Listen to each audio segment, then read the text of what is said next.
Ibig mong sabihin, Inday, yung mga nalindol, na sunugan, na landslide, na bagyo, is ba, hindi mo sila bibigyan ng ayuda, ang ibibigay mo sa kanila trabaho.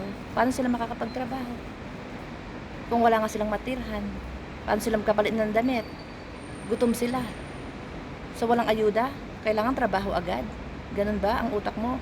Alam mo, mga biktima yan ng kalamidad. Kahit pupunta ka sa ibang bansa, ang unang ginagawa, rescue and safety. Rescue and safety ang unang ginagawa.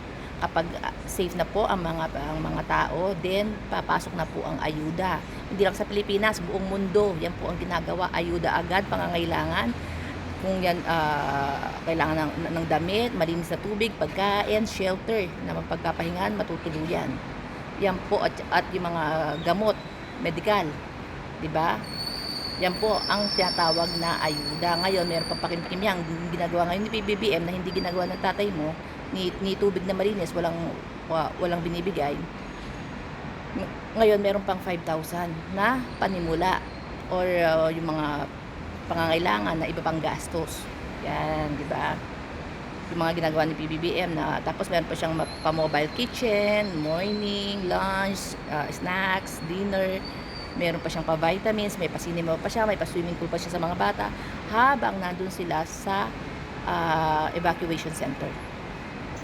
So, yun ang ayuda. Hanggang sa makabalik sila sa mga normal nilang buhay. Paano bibigyan ng trabaho? Ang tanong, paano? Maghahanap ka muna ng kumpanya? Ganun? Maghahanap muna ng kumpanya, makikipag-meeting ka muna. Hindi naman kasi agaran yan eh. Ang ayuda kasi agaran. Sa mga ganyang biktima ng kalamidad, kailangan agaran tulong.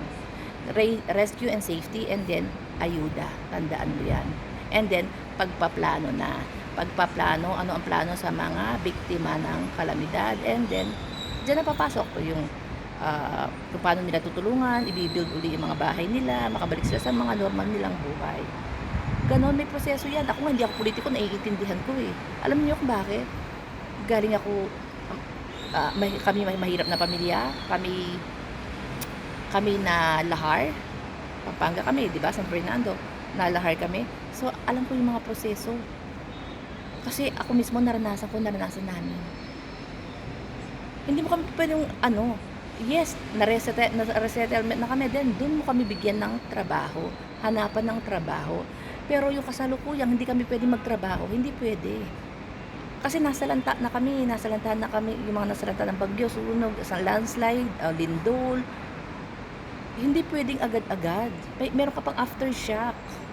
Hindi ka pa agad-agad makakapagtrabaho. Kailangan yung mentally stable. Kaya ang kailangan ayuda. Ngayon kapag okay na, then ayan na, pwede na kami pumasok sa mga trabaho namin. Ganun yun.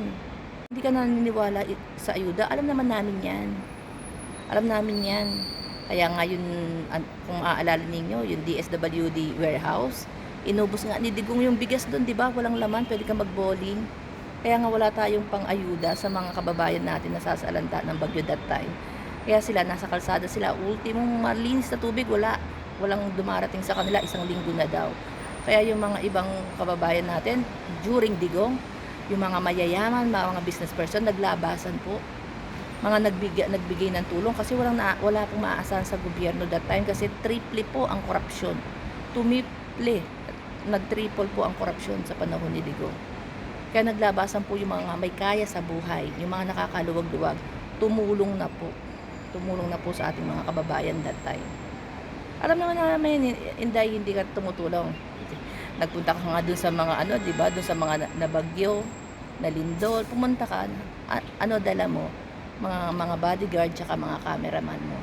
Nagpunta ka doon sa dun sa mga, sa Tacloban, yung mga estudyanteng, mga namatay, yung 3. O pati yata dun sa, hindi ko alam kung nagpunta ka rin dun sa dun sa basketballista. O wala ka rin dala. Di ba? Basta po ang dala niya, cameraman tsaka mga bodyguards niya. Walang ayuda. Kahit meron siyang pondong pang-ayuda.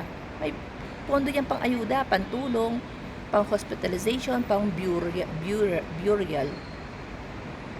Meron siyang pondo ang kanyang opisina pero hindi siya nagbigay. Di ba? Kaya alam namin na hindi ka mamimigay. magpapapicture ka.